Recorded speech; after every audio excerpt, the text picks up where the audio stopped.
cheese for dinner, so I thank you. I was home for over a year with a 12-year-old, a 15-year-old, while working a full-time job and discovering the joys of remote learning. They call it day drinking for a reason, people. I haven't spent this much time with my kids since I was pregnant with them. I watched so much TV in lockdown. Seriously, I watched so much. I became hooked on Naked and Afraid. Any fans? Okay, I love this show. I do have one question. Who is screening the contestants? I was watching this one episode. It took place in South Africa. And this little girl, this big, her waist was the size of my thigh. She was like, normally, I'm a vegetarian, but I thought for this challenge, I would go vegan. I'm like, what the hell? Vegan in the wilds of South Africa. Yeah, because if you didn't know, South Africa is known for their roaming herds of tofu. I was like, what the hell? So later in the episode, she catches a grasshopper. And she decides she's going to use it to catch a fish. I'm like, oh good, she's using her brain, all right. God love her, the first line she casts out, she catches a fish. And this is great. Her partner was like, this is awesome, thank you, we can have dinner now. Now kill it. And she's like, I just can't do it, I just can't kill it, I just can't kill it. Her partner walks up to her, grabs the fish, tears its head off, and proceeds to start cooking dinner. She's off camera and she's doing this. I'm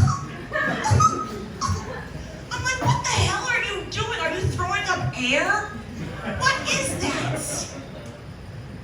I'm addicted to my phone. I admit it, I'm totally addicted to my phone, especially over the last year or 5. I love what comes up on your phone. You're like randomly scrolling. Do you know how if you stand and you cross your legs and you go up and you come back down? Vice versa. They're now saying how well you go down and come back up will tell you how well you're aging. I did not know this. I apparently died last Tuesday.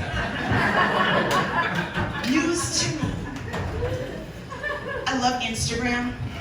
Love me some Instagram. I was watching this video. They call them Reels now. That's what all the kids call them. I just sounded like my mom there. Wow. Okay, so this girl came out of a coma. And right beside her was her boyfriend. And as soon as she could focus, he proposed marriage to her. Oh my God, this is so beautiful. And then I realized a woman coming out of a coma has a better love life than I do. I shall now explain why. So one day, early on a Sunday morning, I'm scrolling my phone. What else is new? And an ad pops up from Amazon. And I'm like, this is interesting. The item was black. It was rounded in all the right places. It was very sleekly designed. And all I can think of is, keep talking, Amazon. Keep talking. Now on the side of said item was this little flower attachment. Had little nubbies on it, and I'm like, can this be delivered in the next hour, please? Now, I will stop there and offer this little nugget of advice. If you were like me and you wear your glasses all the time, I suggest wearing them when you are perusing ads like this. Because that item that made me think of things that made me want to spank myself, that item that I lovingly named Jake in the short time we were together, that said item was a kitchen faucet. And that little attachment on the side side was the dish sprayer. So basically, I need to find a man soon. Or perhaps someone could recommend a really good plumber.